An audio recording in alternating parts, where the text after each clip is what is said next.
साधु साधु। नमो बुद्धाय।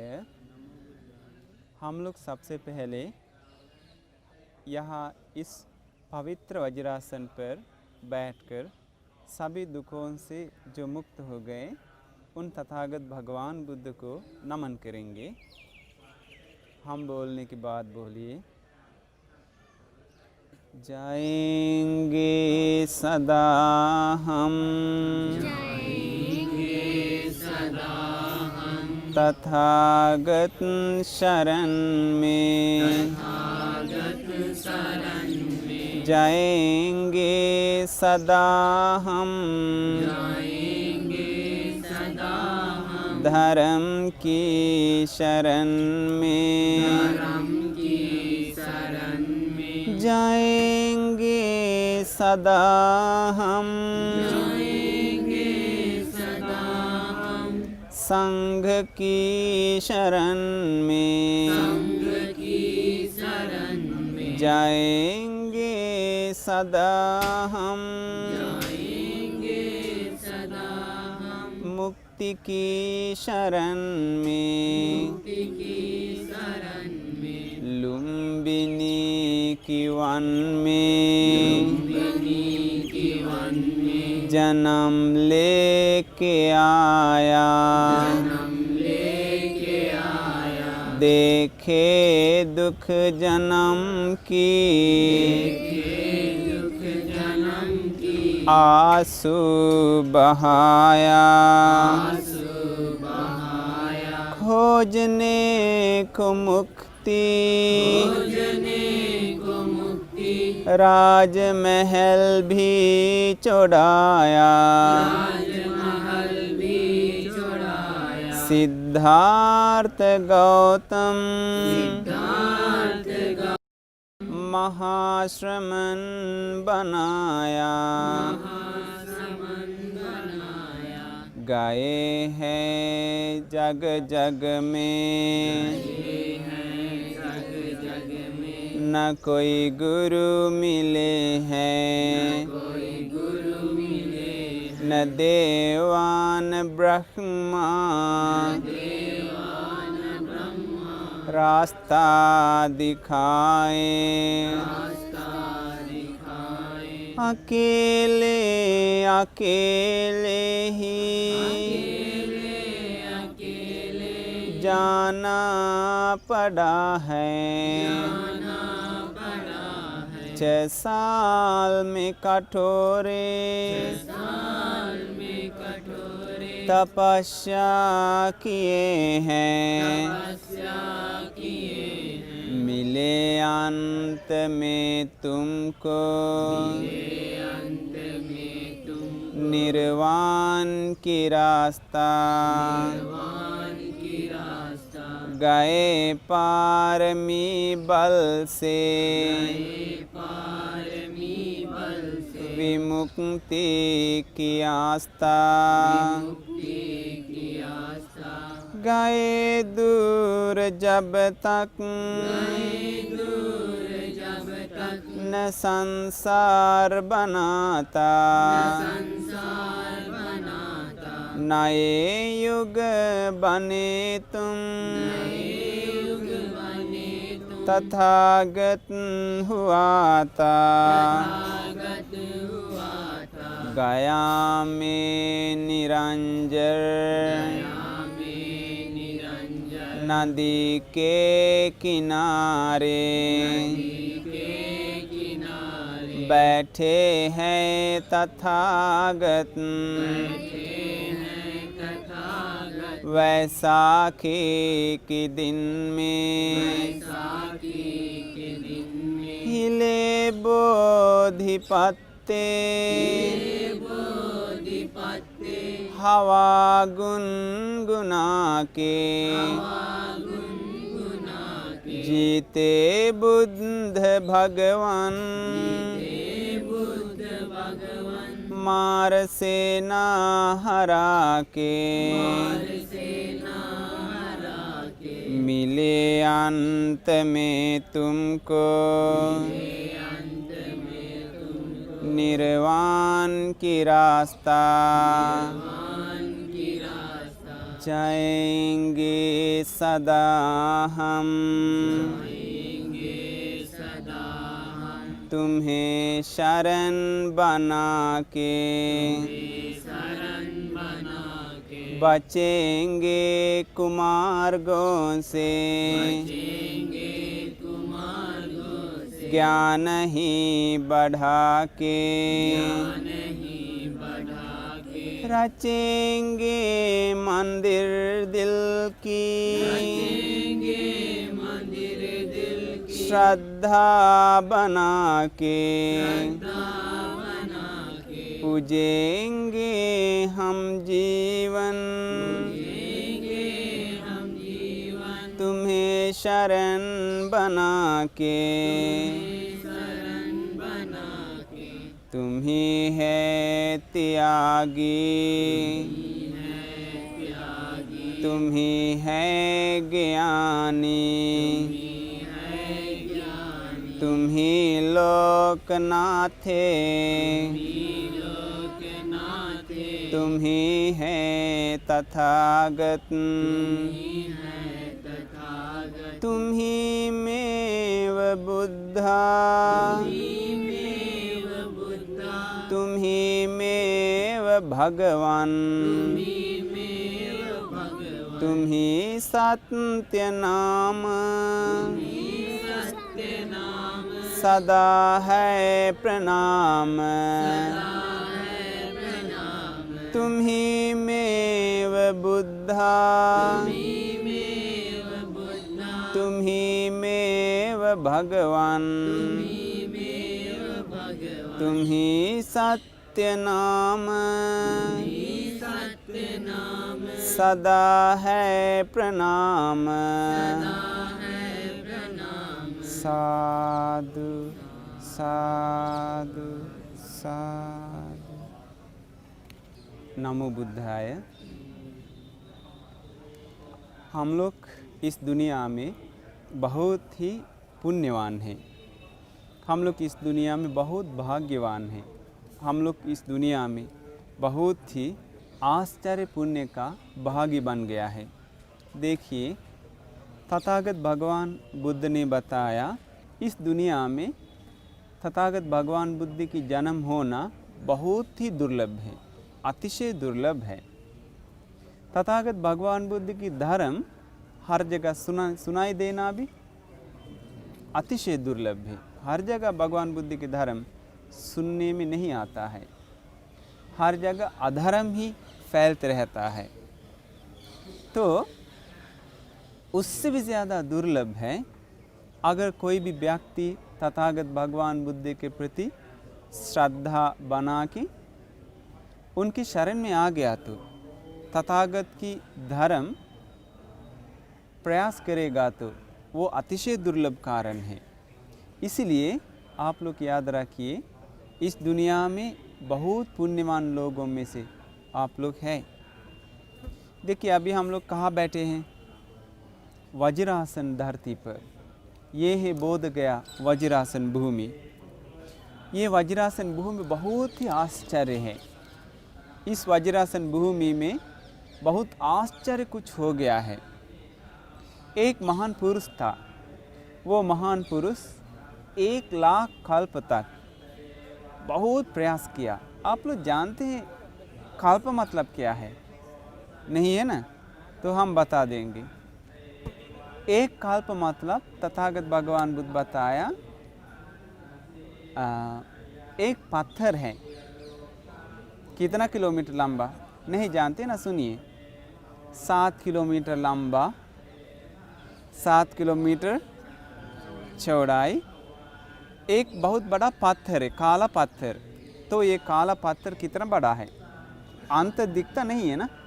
7 kilometre मतलब कितना दूर है? तो एक आदमी ये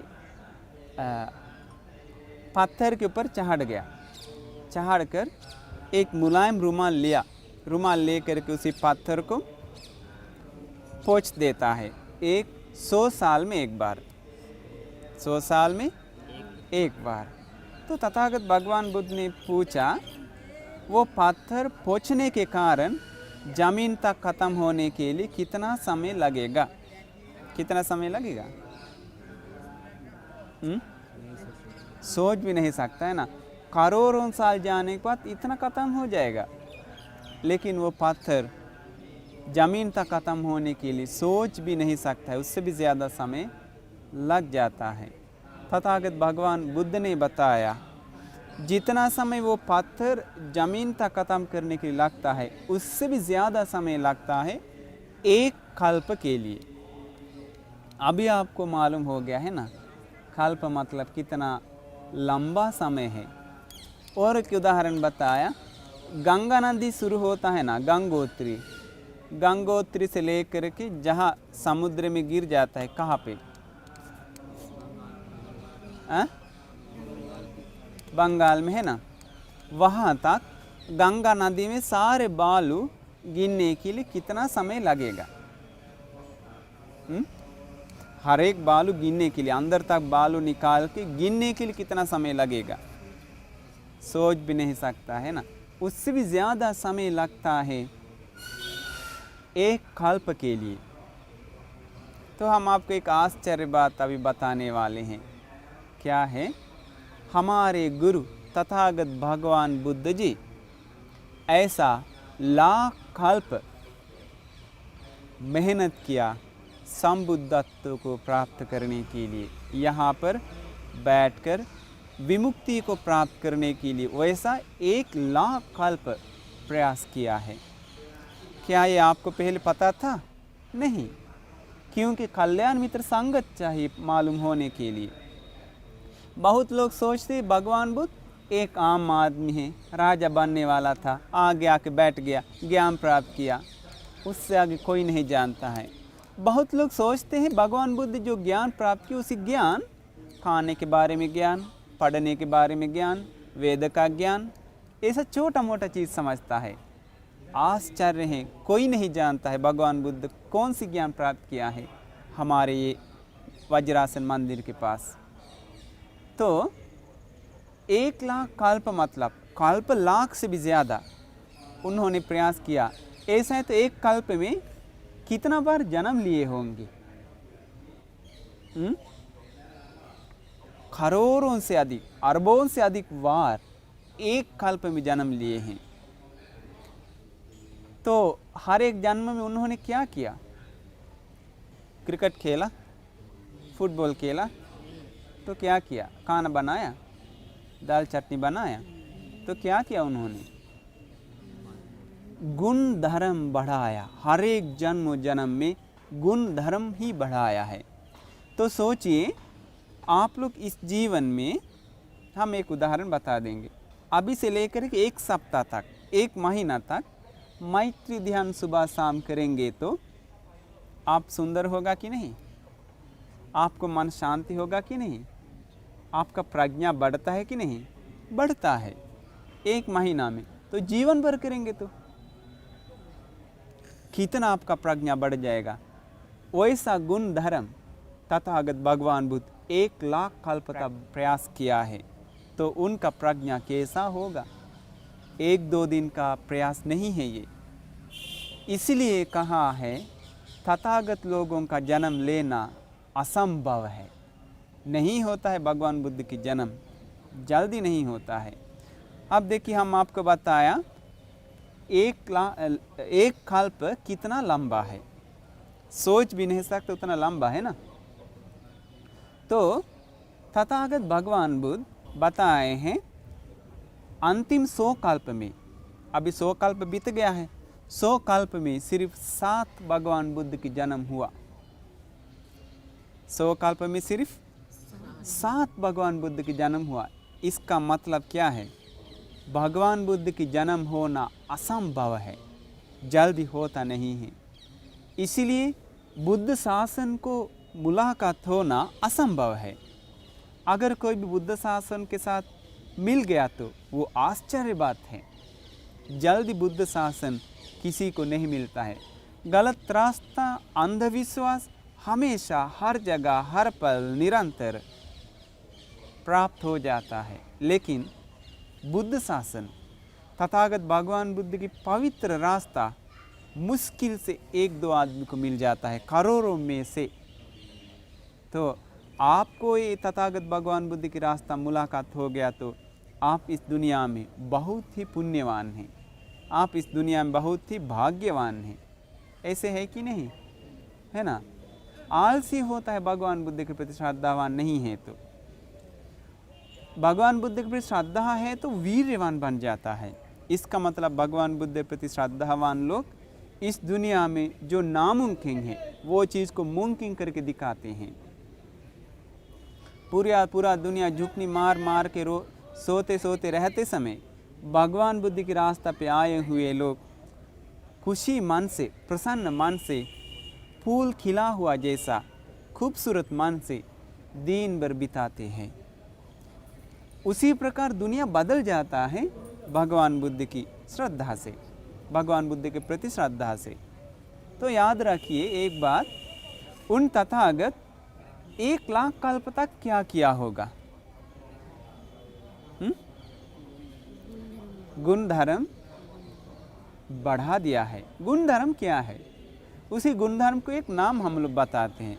उसी गुण धर्म का नाम है क्या है? नहीं, आप लोग नहीं जानते। उस गुण धर्म का नाम है पारमी। क्या उस गुण धर्म का नाम? पारमी। 30 पारमी संपूर्ण करना पड़ा उनको। दान देना पड़ा, प्रयास करना पड़ा और बहुत कुछ मेहनत करना पड़ा। उनका वीर के बारे में तथागत भगवान बुद्ध एक जन्म में वीर क्या है। देखिए वीर कैसा है, अधिष्ठान, दृढ़ संकल्प कैसा है उनका। हम लोग के पास ऐसा है ही नहीं दृढ़ संकल्प। एक बार तथागत की जन्म हुआ एक राजा का परिवार में बहुत पहले। तो ये राजकुमार बचपन से, उम्र उनका 4 साल का था, तब एक दिन उन्होंने देखा अपना पिताजी महाराज दूसरों को दंड देता है। चोर लोग पकड़े कि उन लोग को दंड देता है, इसका गला काट दो, इसका हाथ काट दो, इसका पैर काट दो, इसका जीभ निकाल दो, इस प्रकार दंड दे रहा था। तो ये छोटा बच्चा राजकुमार ने सोचने लगा, अगर पिताजी इसी प्रकार पाप करेगा तो दंड दे के हम भी बड़ा हो गया तो मुझे भी राजा बनना पड़ेगा।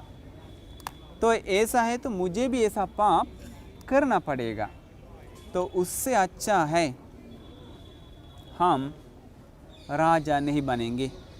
अगर हम राजा नहीं बनेंगे तो मुझे कोई पाप करना ज़रूरत नहीं है, आराम से हमको जी सकता है। तो हम कैसे राज्य नहीं पाएंगे? अगर हम पिताजी को बता देंगे तो मानेगा नहीं।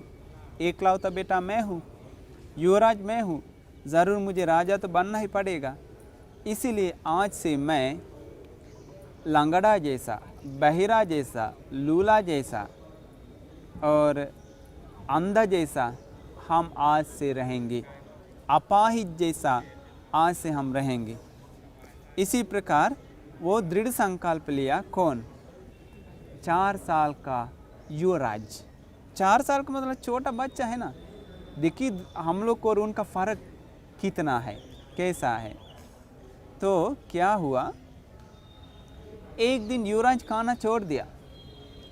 तो राजा आके देख लिया क्या हुआ बेटा को, बात नहीं करता है, सुनता नहीं है, उठता नहीं है, कुछ नहीं करता है, जहाँ है वहाँ पैखाना भी करता है, पेशाब भी करता है, बहुत बड़ा प्रॉब्लम हुआ।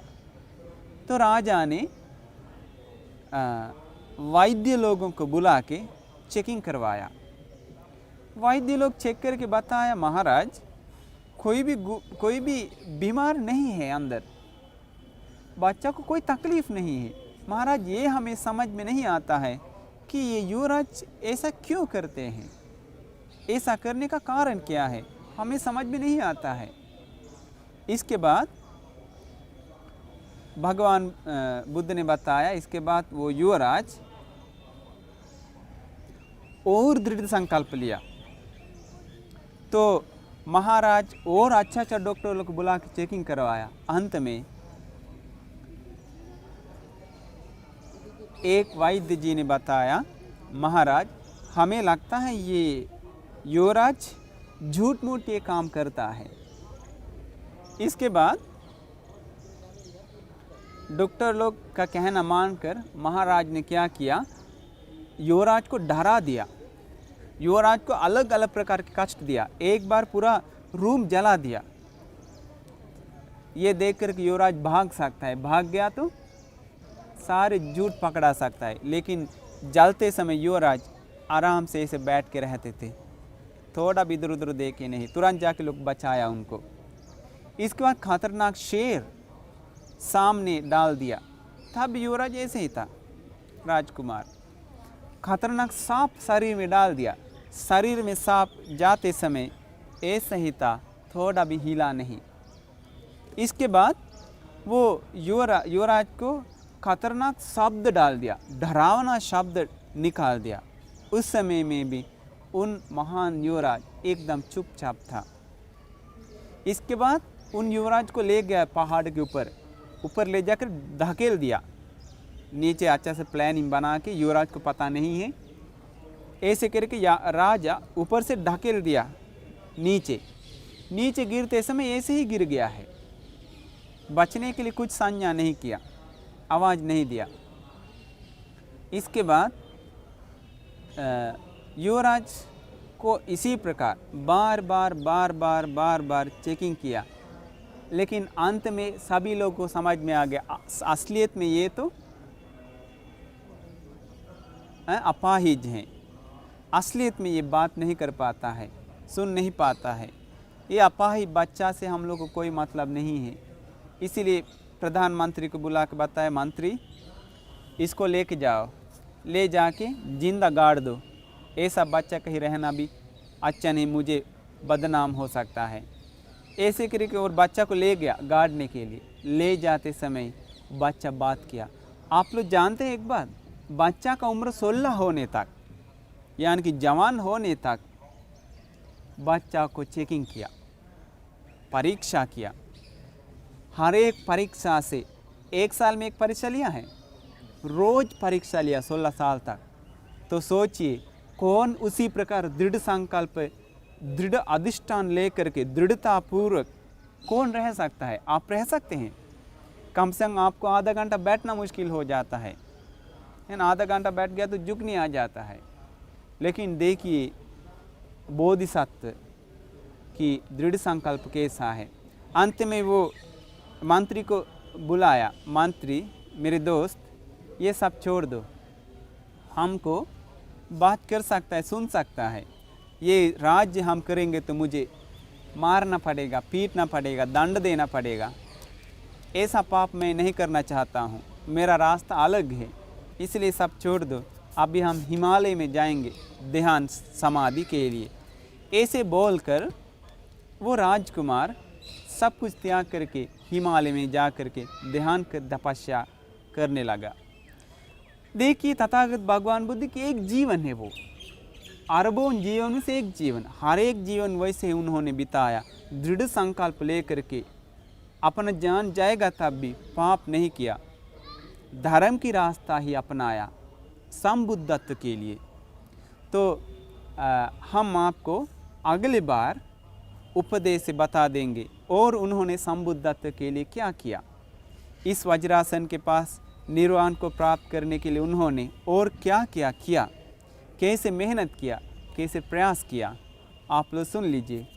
तो उन तथागत भगवान बुद्ध की शरण में जाना आश्चर्य बात है, अद्भुत बात है। तो उन तथागत भगवान बुद्ध की शरण मिलना बहुत मुश्किल चीज़ है। तो ऐसा गुरु हम लोग को मुलाकात हो गया, बहुत अच्छी बात है। तो ऐसा है तो मरने दम तक उन तथागत भगवान बुद्ध की शरण हम लोगों को मिल जाए। साधु साधु साधु। नमो बुद्धाय।